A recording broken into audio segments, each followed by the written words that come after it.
Hai semuanya, Assalamualaikum warahmatullahi wabarakatuh. Perkenalkan nama saya Agung Wijaya. Saya dari program studi Pendidikan Biologi Fakultas Ilmu Tarbiyah dan Keguruan UIN Raden Fatah Palembang. Pada kesempatan kali ini saya akan menampilkan video saya praktik mengajar tugas akhir dari mata kuliah metodologi pengajaran. Adapun media ajar dan sumber ajar yang saya gunakan pada praktik pengajaran pada kali ini ialah berupa PPT, buku ajar siswa kelas 8, whiteboard, alat lab berupa poster rangka gerak, dan tugas siswa berupa LKS. Adapun model pembelajaran yang saya gunakan pada proses pengajaran kali ini ialah metode TSTS. Apa itu TSTS? TSTS ialah metode to stay dan to stray. Artinya dalam proses pembelajaran seorang guru menyampaikan materi ajar, kemudian siswa menyimak apa materi yang disampaikan oleh seorang guru, dan seorang guru memerintahkan kepada siswa untuk membentuk kelompok di mana setiap kelompok masing-masing terdiri dari 4 orang. Nah, dari 4 orang itu guru akan memberikan materi kepada siswa, kemudian siswa menyimpulkan dan mengargumentasikan materi secara berkelompok. Kemudian 2 orang dari kelompok itu pindah ke kelompok lain dan seterusnya, kemudian mengargumentasikan dengan kelompok lain. Untuk mengetahui secara langsung bagaimana proses pembelajaran to stay dan to stray, silakan saksikan video berikut ini. Waalaikumsalam warahmatullahi wabarakatuh. Selamat pagi. Pagi. Kembali lagi pada hari ini kita pada pertemuan pelajaran biologi. Pada hari ini kita akan membahas materi apa? Sejarah. Baik, sebelumnya silakan ketua kelas disiapkan. Sebelum memulai pembelajaran, sebaiknya membaca doa terlebih dahulu sesuai agama masing-masing. Doa dimulai.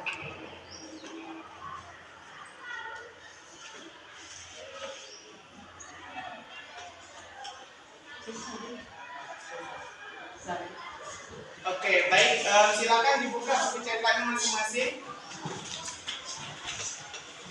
Sebelumnya sambil buka buku cetak, pada hari ini Bapak akan mengabsen terlebih dahulu. Alvino Berlian, Apriansyah, Aurel Nopriansyah,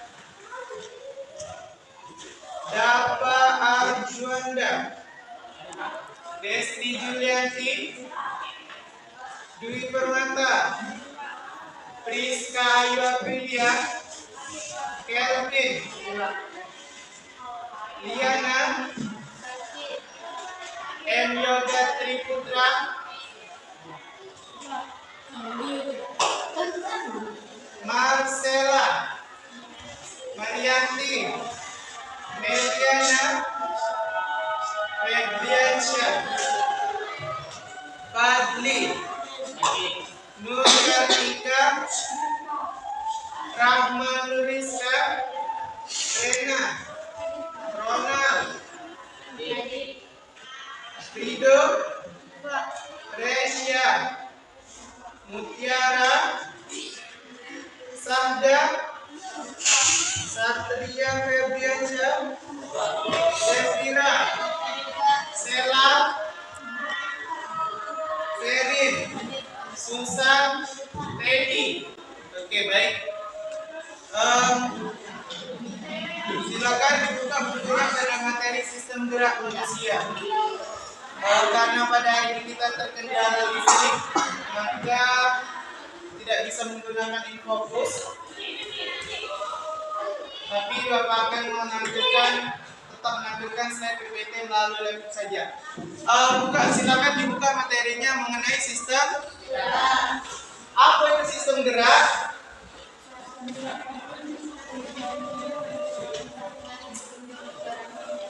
Apa itu sistem gerak?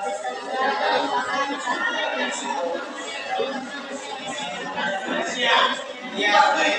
Jadi sistem gerak itu adalah kesatuan di dalam tubuh yang bisa membuat manusia bergerak seperti biasanya. Kemudian kesatuan di dalam tubuh itu disebut dengan rangka. Apa itu rangka?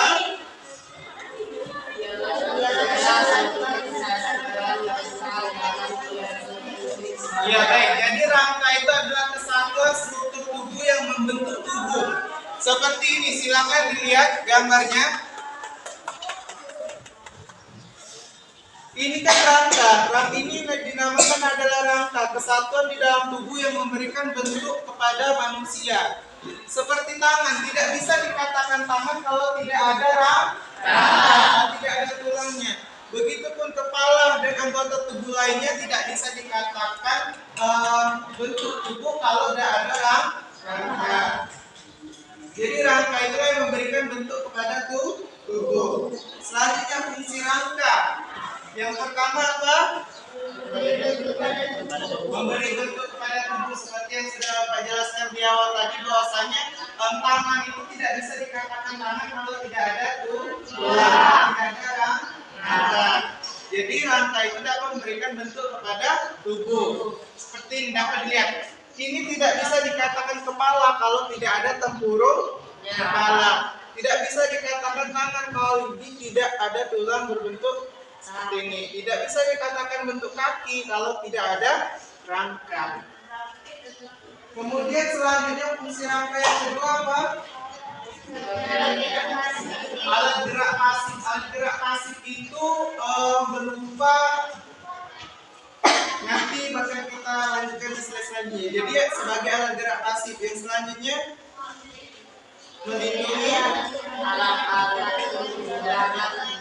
melindungi anggota tubuh bagian dalam ataupun organ, seperti misal tulang rusuk. Tulang rusuk itu melindungi organ yang ada di dalamnya, hati, jantung, dan sebagainya.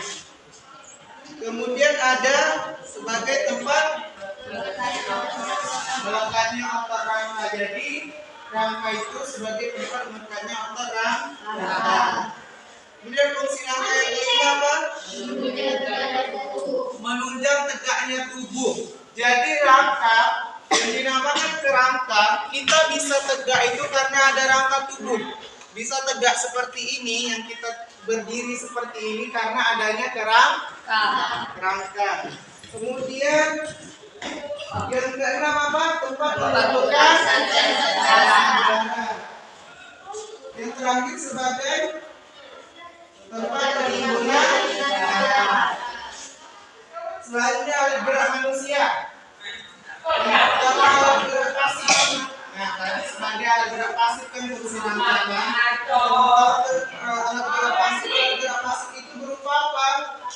Berupa tulang. Jadi alat gerak manusia itu ada dua ya, alat gerak pasif dan aktif. Yang pertama yang pasif itu berupa tulang. Jadi tulang dapat membuat kita bergerak, dapat memberikan penopang tubuh sehingga kita bisa bergerak. Kemudian yang kedua itu ada alat gerak aktif. Aktif itu berupa apa? Otot. Kemudian alat gerak pasif. Nah, di sini ada beberapa tulang, ada tulang pipa, tulang pipih, dan tulang pendek serta tulang tak beraturan. Pertama tulang pipa. Tulang pipa, kenapa dia dikatakan tulang pipa? Karena dia berbentuk seperti pipa. Seperti contohnya tulang tangan. Tulang tangan dia berbentuk pipa, tulang kaki dia berbentuk pipa panjang. Kemudian ada tulang pipi. Yang kedua ada tulang pipi. Tulang pipi tadi kenapa dikatakan tulang pipi? Karena dia seperti pipi, dia tipis pipi kita. Seperti pipi ini, makanya contohnya ada tulang rusuk. Tulang rusuk itu tipis kan? Tulang rusuk tipis, dia dikatakan tulang pipi. Kemudian ada tulang pendek. Kenapa dia dikatakan tulang pendek? Karena tulangnya pendek. Contohnya apa? Contohnya ruas jari, tulang lengan, pergelangan kaki, ya. Dan terakhir ada tulang tak beraturan. Kenapa dikatakan tulang tak beraturan? Karena bentuknya tidak teratur. Contohnya apa? Contohnya tulang tengkorak. Dia tidak teratur, bentuknya seperti apa? Seperti tempurung. Contohnya tulang tempurung lutut, tulang rahang, dia tidak berbentuk kan? Jadi bentuknya tidak beraturan. Kemudian gangguan pada tulang. Ya, kita ini sebagai manusia tentu pasti ada memiliki gangguan ataupun kelainan pada tulang kita. Gangguan pada tulang yang pertama apa? Fraktura. Secara umum gangguan pada tulang itu fraktura. Fraktura itu apa? Fraktura itu artinya tulangnya retak atau patah. Dia ada pembagian lagi, ada fraktura sederhana. Fraktura sederhana itu tulangnya retak tapi tidak sampai melukai organ yang lain. Maksudnya gimana? Misal kalian terjatuh tulangnya cuma retak saja, itu dinamakan fraktura sederhana. Kemudian ada fraktura kompleks. Tulang yang patah menyebabkan otot dan kulit terluka. Maksudnya gimana? Kalau kita kecelakaan patah tangan, tulang siku ini biasanya keluar. Ada yang keluar. Kalau kesinian, tulang sikunya keluar dan kecelakaan, maka itu dinamakan fraktura kompleks. Selanjutnya ada fraktura generestik. Apa itu? Retak atau patah tulang yang tidak sampai memisahkan tulang. Artinya cuma retak baik, retak patah tapi tidak bisa, tidak pecah. Nah, tapi ada lawannya lagi, fraktura kognitif atau remuk. Remuk itu dalam artian misal kita kecelakaan dilindas mobil. Ada orang takutnya yang dilindas mobil kan, tulangnya sampai retak hancur. Itu dinamakan remuk atau fraktura kognitif. Kelainan pada tulang. Selanjutnya kelainan pada tulang. Ada yang tahu kelainan pada tulang apa aja? Ya baik, silakan dilihat pada buku dan tampilan di depan. Ada yang pertama lordosis. Lordosis itu kelainan tulang di mana tulang belakang itu bengkok ke depan. Tulang belakang bengkoknya ke depan. Ini dia bengkok ke depan sehingga menyebabkan badan kita agak agak ke depan. Kemudian selain lordosis, ada lagi namanya kifosis, di mana tulang belakang terlalu bengkok ke arah belakang. Nah, kifosis inilah yang menyebabkan orang bisa bungkus. Orang tua itu rata-rata mengalami penyakit tulang kifosis. Kemudian ada namanya skoliosis. Skoliosis itu tulangnya bengkok ke samping. Maaf kata, pernah lihat tak orang yang jalan kayak ini, yang badannya agak miring, atau tulangnya ke sini. Nah, itu terjadi kelainan pada tulang belakangnya, dinamakan skoliosis. Kemudian yang kedua tadi, alat gerak aktif. Alat gerak aktif ada berapa? Alat gerak aktif tadi apa namanya? Alat gerak aktif apa? Ada 3 macam otot. Ada otot polos, otot lurik, dan otot jantung. Pertama, otot polos. Bentuknya seperti perahu terletak pada organ dalam. Jadi otot polos, kalau di gambar ini, ini otot polos ada di dalam sini. Ada di dalam sini di organ dalam, dia ada di usus, ada di lambung, itu dinamakan otot polos. Di dalam otot polos itu dia ada satu nukleus di tengah-tengahnya.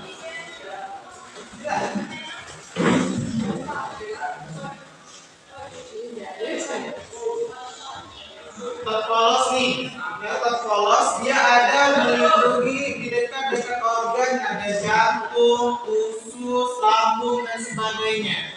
Nah, di otot polos itu di tengah-tengah otot polos ini dia ada terdapat satu nukleus. Kemudian ada otot lurik.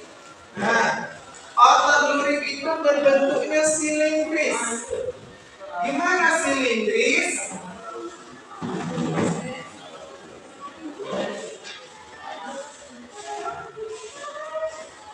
Dia silindris,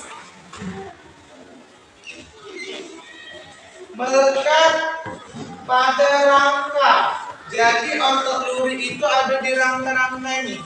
Ada di kerangka kita, ada di tangan, ada di kaki, di rangka tulang dada, pokoknya ada di tulang. Kita baca ini. Dia cowok biasa baca ini, ya. Cowok biasa kayak ini bingung ototnya, itu dinamakan otot lurik. Kemudian yang ketiga ada otot jantung. Yang namanya otot jantung berarti terletak di jantung. Nah, otot jantung ini sama dengan otot polos tadi. Dia ada satu nukleus di tengahnya. Oke. Kelainan pada otot. Kelainan pada otot itu ada berapa macam? Di sini kelainan pada otot itu ada 6 macam. Yang pertama atrofi. Atrofi itu ototnya mengecil sehingga menghilangkan kemampuan untuk berkontraksi. Jadi kalau buang yang susah, bisa cowok Teddy. Si Teddy makan meja, mudah capek. Berarti ototnya ada kelainan, dinamakan atrofi. Kemudian ada hipertrofi. Ototnya jadi besar karena sering dilatih berlebihan. Orang yang nge-gym, Agung Hercules. Besar. Agung Hercules, siapa lagi? Deddy Computer. Nah, itu kalau terlalu besar ototnya, Teddy. Iya, Teddy Computer. Teddy atau Teddy? Teddy. Oke. Jadi kalau otot kita terlalu besar, terlalu kuat, karena terlalu sering mengangkat beban, kalau dari sawit ya, sering nojok sawit ya, otot itu besar. Nah, biasanya ada gangguan pada ototnya dinamakan hipertrofi, karena ototnya terlalu besar di luar batas kapasitas yang ada. Kemudian kejang otot. Kejang otot itu bisa habis kegiatan yang senang, karena ada paling kalau duduk langsung kaki sangat jengkel. Benar. Nah, itulah dinamakan gangguan pada otot, kejang otot, karena kita habis beraktivitas selalu capek. Kemudian ada tetanus. Kejang otot yang disebabkan oleh toksin. Toksin itu adalah racun. Bisa kalian berjalan tidak sendal, berjalan di bawah belakang sawit, tidak sengaja kecucuk paku. Kecucuk paku itu kan sehingga paku itu mengandung toksin. Toksin yang ada itu berupa racun pada karatannya tadi, sehingga dia tercucuk kaki tadi, gangguan pada otot yang ada di kaki. Kemudian ada miastema. Ada di mana otot itu berangsur-angsur menjadi lemah sehingga menyebabkan kelumpuhan. Misal, orang terjatuh, dia nyampak dari pucuk, misal bangunan, ready. Misal mau bangunan nih, dia tercampak sehingga dia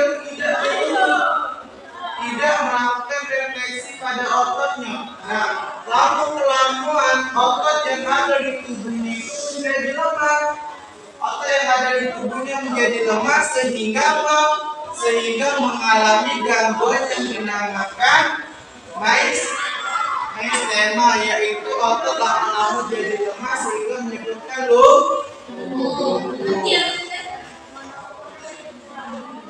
Kemudian yang terakhir ada distrofi atau penyakit atau kronis di anak-anak. Nah, bisa ada yang udah kecil sampai besar tidak bisa jalan. Pernah nggak lihat udah kecil yang tidak bisa jalan? Pernah kan? Pernah. Nah, itu biasanya kakinya kecil, galak kan? Ataupun dia tidak bisa berjalan, bisa memang kakinya besar normal seperti layaknya orang biasa. Belum. Nah, tapi karena dia mengalami gangguan tadi sehingga dia tidak bisa berjalan, dinamakan gangguan distrofi. Oke, baik. Kemarin ini cukup materi sudah disampaikan. Kemarin sudah dibagi kelompok. Kelompok 1 anak-anak. Kelompok 2. Kelompok 3. Kelompok 4. Kelompok 5. Oke, baik. Setiap kelompok silakan simpulkan apa materi yang telah Bapak sampaikan tadi. Apa yang kalian dengar dari materi tadi, silakan kalian tulis kembali. Satu kelompok satu tugas saja. Silakan berkumpul sesuai kelompoknya masing-masing. Sudah duduk berkelompok masing-masing, kalian tulis argumentasikan apa yang kalian argumentasikan apa yang sudah Bapak jelaskan tadi di kelompoknya masing-masing. Tulis semua tulisannya. Ini menggunakan metode apa kata Bapak minggu kemarin? Industri. Apa dua orang tiga orang. Silakan Bapak 1, 2 orang pindah ke kelompok 2. Kelompok 2, 2 orang pindah ke kelompok 3. 2 orang ke 3 silakan. Siapa pindah ke kelompok ini? 4. Kelompok 4 silakan pindah ke kelompok 1.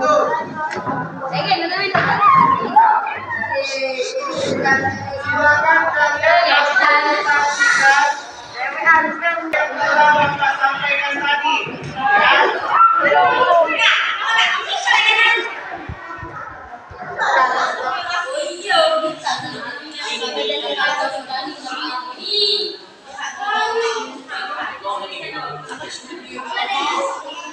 Baik, kelompok 1 silakan dibacakan apa hasil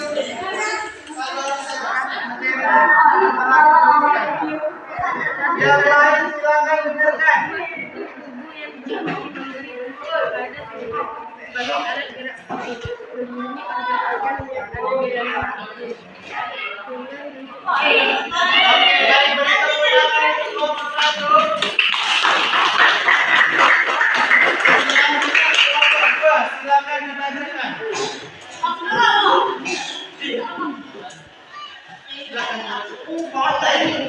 Yang lain dengarkan.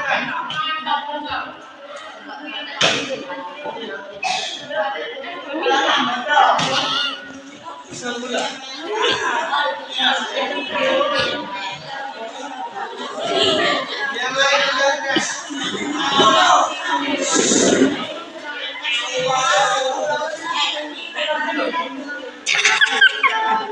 Oke, baik. Beri kesempatan. Kelompok 3.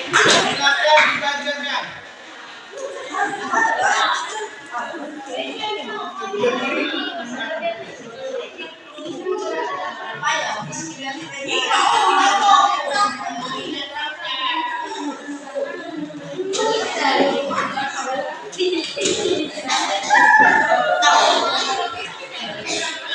Oke, sudah memasuki waktu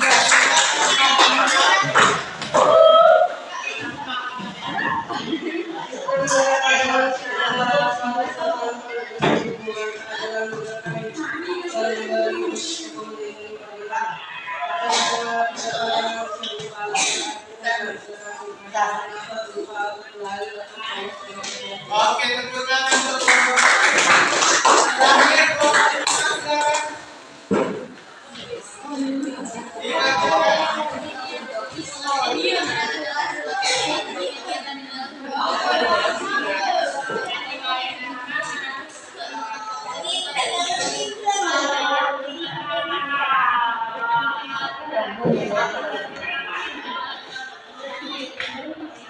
Oke, tepuk tangan. Oke, teman-teman, setelah kalian dokumentasikan tadi hasil dari kelompoknya, terus pindah-pindah dari dua kelompok yang ada, silakan kembali ke kelompoknya masing-masing. Oke, tadi telah kalian berkomunikasi antar kelompok mengenai sistem rangka gerak dan telah kalian presentasikan masing-masing setiap kelompok tadi dan telah kalian bacakan. Setelah kalian simpulkan mengenai sistem rangka gerak pada manusia. Baik, nanti setelah ini Bapak akan mengirimkan tugas latihan pada kalian berupa post test. Silakan nanti dikerjakan tugas di rumah karena menyimak waktu kita telah sebentar lagi habis. Baiklah, mungkin itu saja pembelajaran kita pada siang hari ini. Kita akhiri dengan melepaskan napas hamdalah. Jangan lupa buat tugasnya di rumah. Prosesnya silakan dikerjakan di rumah. Jangan lupa dikumpulkan untuk minggu depan. Kemudian semangat terus belajarnya. Jangan lupa untuk dikerjakan PR-nya di rumah. Silakan kerjakan tugas. Semangat terus belajar. Silakan cari motivasi diri sendiri. Jangan sampai terlalu dalam kesibukan yang sia-sia saja. Baiklah.